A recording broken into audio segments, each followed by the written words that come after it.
Assistant Coordinator of the Europe Direct Information Centre at Blanchardstown Library, part of the Fingal network of libraries.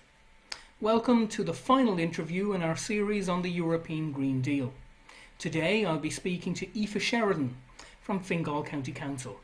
Aoife is a Senior Executive Officer and has worked for 20 years in local government. She holds a BA in local government and has over 10 years' experience managing multiple housing and energy efficiency projects. Aoife also spent 4 years with the Council's Planning Department working on business transformation. Currently, Aoife works in the Economic Enterprise and Tourism Department of the Council, with a focus on promoting the circular economy and sustainable business in Fingal. In today's interview, I'll be speaking to Aoife about the impact of the European Green Deal on Fingal on a local level and on Ireland as a whole. Hello Aoife, and thank you very much for joining me. Thanks very much for having me today, Barry. That's great. So you're going to give us the more local perspective on the European Green Deal in a Fingal sense and in an all-Ireland sense as well. So before speaking about the European Green Deal's impact on Ireland and Fingal, what are some of the main threats you think that are actually posed by climate change, specifically in Fingal? Well, in terms of climate change threats that are facing Ireland and Fingal, any temperature changes that we experience are going to have a number of consequences. For example, loss of biodiversity, and that is very important in Fingal in terms of Fingal is a highly agricultural place. We have a huge agricultural sector here as well as an industrial sector. And in terms of climate change, temperature changes, that can affect the type of pests and diseases which affect crops and animals. It can result in changes in life cycle timings. So all of that is going to have a major impact on our agricultural sector here in Fingal. Another problem that is quite important in Fingal in particular, because we're quite coastal, is any changes in temperature leading to sea level rises. And we're already seeing those kind of impacts in Donabate and Portrane, who are experiencing severe coastal erosion. So in Ireland, given that 50% of the Irish population lives in coastal towns and villages, that's going to be a massive impact in terms of those populations in those towns and villages and how we react to sea level changes, and also how we react in terms of the more intense storm events that we've been experiencing over the last number of years, things like Ophelia or Ali or Emma, how they're impacting us. They're far more intense, flooding is more likely, and how we react to those is going to be a challenge in the next few years as they become more intense weather events. And all of these things tend to combine and contribute to increase the stress factors that are facing not only the agricultural sector but other sectors as well, in terms of frost damage, droughts, water shortages that we might experience in summer, and our ability to properly resource how we react during extreme weather events. That's very interesting. It's interesting that you mentioned agriculture, because we often forget that Fingal being part of County Dublin, that there's actually a huge amount of agriculture here. And am I right in saying that more than half the market garden vegetables in Ireland are produced in here in Fingal? That's right, yeah. So, we often forget that, Fingal has this huge agricultural sector, because we would be quite close to Dublin city centre, and quite industrialised, particularly in the Dublin 15 area. So, there might be a tendency to concentrate on, carbon emissions from that industrial pharma sector that we have, in particular out in the Dublin 15 DEZ area. But we can't forget that there's a massive agricultural sector here as well, and we need to take care of them as well. They're going to have, huge impacts coming along from the European Green Deal. It's going to have a lot of impacts on them in terms of what's going to happen, particularly for the impacts of the Green Deal on CAP, and how that's going to impact them and how they're going to react to that. Well, I suppose that brings me really to the next question, which is will the impact of the European Green Deal be for Fingal and Ireland as a whole? And you've already mentioned farmers there. Yeah, well, the European Green Deal, as you probably referenced throughout your other interviews, is a roadmap to becoming environmentally and economically sustainable. So in order to make the EU bloc climate neutral by 2050. That's really, really ambitious, and that's going to require a number of economic sectors, not just agriculture, to transform and change their behaviour and how they think about business decisions. So it's going to have an effect on transport, the built environment, agriculture, as we've done already, industry and energy. So it's going to be a case whereby economic growth has to decouple from resource use. And all the environmental and climate challenges that we're facing into now, we need to look at them in a new light and see how they can be changed into opportunities and how we can boost the use of our resources in a more efficient way and move into a circular economy kind of a model. So that's something that Fingal County Council is really looking at now. And in terms of, impacts for Ireland of the Green Deal, the first thing we need to consider is the impact of the revision of the 2030 targets. Our current target is to cut emissions to 40% below 1990 levels. Now, at the minute, we're on course to miss that target already. So any increase of that target is going to have huge impacts in terms of the actions that are required to be taken. It's going to require significant investment and significant behavioural change across a number of sectors. And in terms of what Ireland is facing into there, you have the European trading system, emissions trading system, that's already in place there. And if that rolls over into the non-emissions trading system, which is things like transport, agriculture and buildings, if those targets, as they seem set to do, are based on economic fairness, Ireland over the last number of years has had a strong economy. It has a high GDP. So we're going to be set a more ambitious target. So we're going to have to look at more measures being required if those targets increase. And that means more renewable energy, more better public transport, improving building efficiency across the board and reducing our agricultural emissions. So some places and some industries are going to have to look at fully decarbonising and looking at delivering negative emissions through things like carbon sinks in our forestry or through technology in terms of carbon capture and storage. So all of those things are going to mean that we're going to really have to integrate things like the green economy and the digital economy into our thinking to see how we can deliver support in the right area. Now, as I said, Fingal is highly agricultural. It's highly sensitive to climate change. So that places a burden on the farmers here in Fingal. So the EU's farm to fork strategy promotes sustainable food policy, and that's going to change how we produce and consume food. So in terms of what the Green Deal means here, 40% of CAP is going to go towards climate change actions. So that's going to have a massive reorientation in terms of food production.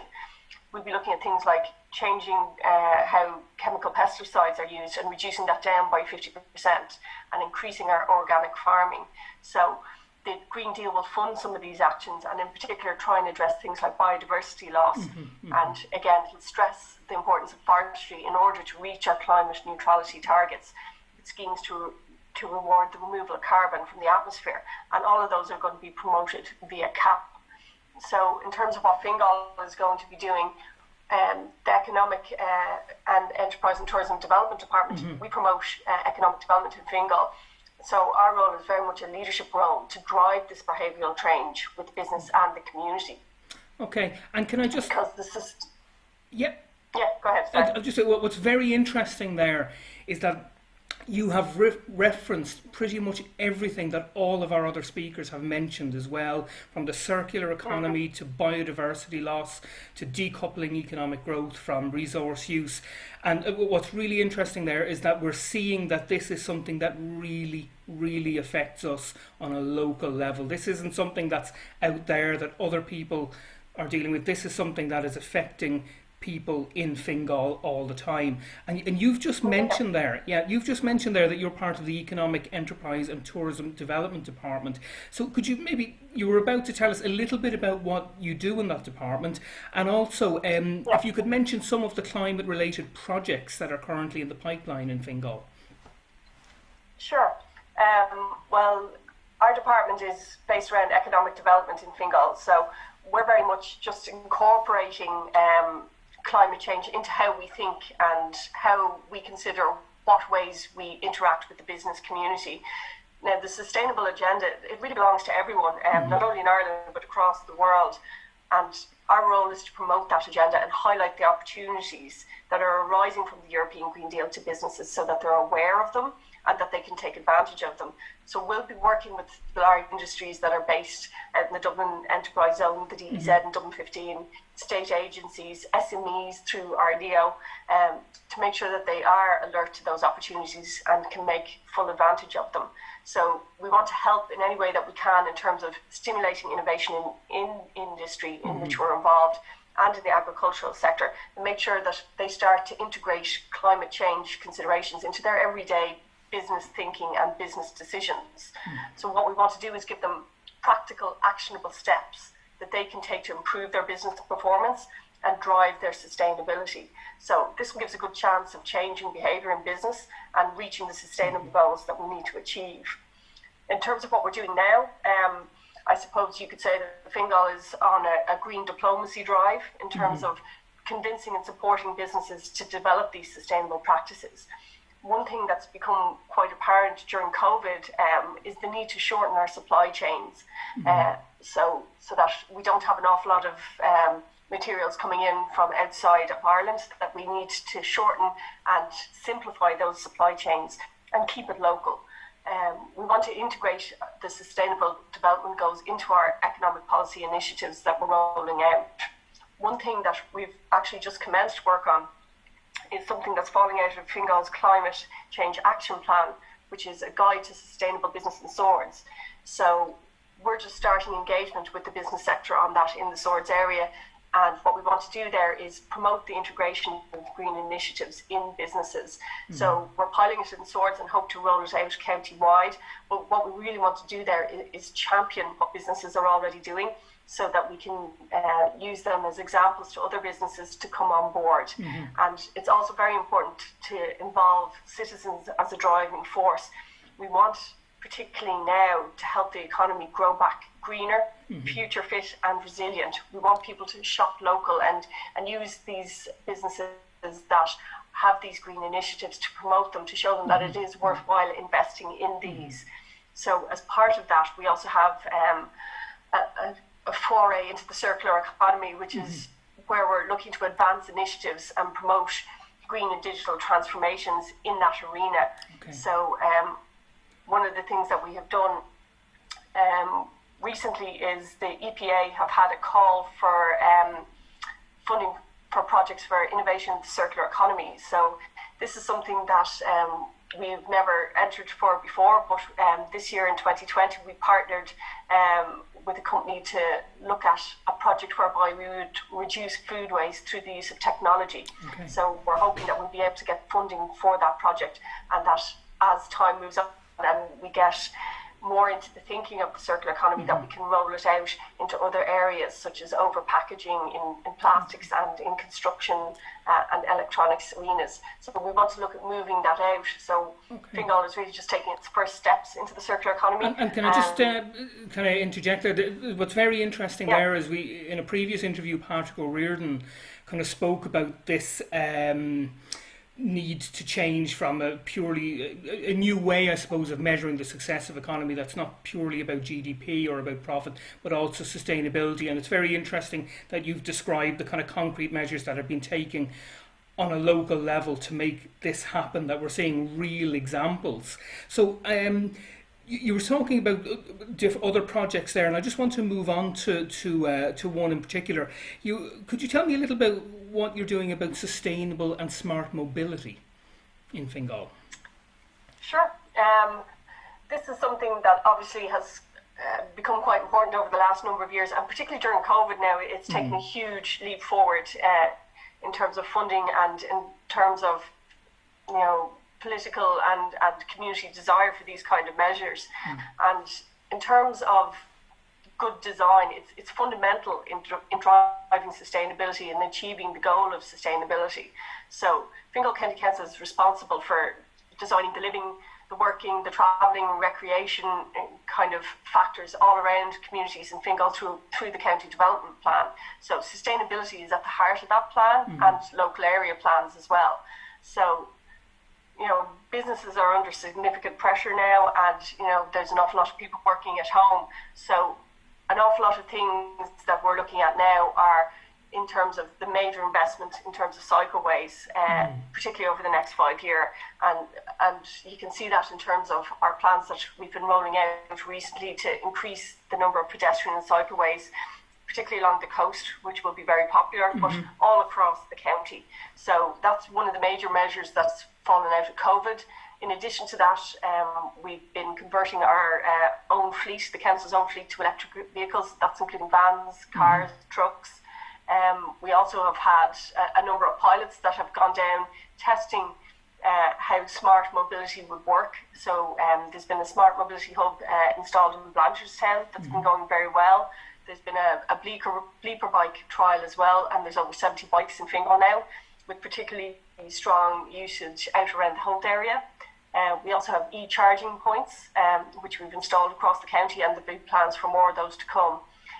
We also have had a very successful pilot in Malahide of the school streets, whereby we've liaised with the local schools there to basically take traffic out of the equation going to school, and that was been hugely successful and has proved to be hugely beneficial to the children there in terms of better air quality. So those are just some of the initiatives in terms of smart mobility, and it's really, again, it's a behavioural shift in changing how we think about getting around, and we're going to have to do more of that over the next number of years in terms of, you know, in order to meet our climate change targets, we have to change how we move about, and you know, COVID is kind of accelerating that, so it's actually working to the advantage of the climate change agenda, in that it's advancing and accelerating all of these schemes. Yeah, I suppose we have to try and see the positives, and one thing that came out of the first lockdown was that the planet began to very gradually recover, didn't it? There's some great examples you've given me there of like fantastic initiatives and projects in Fingal County Council.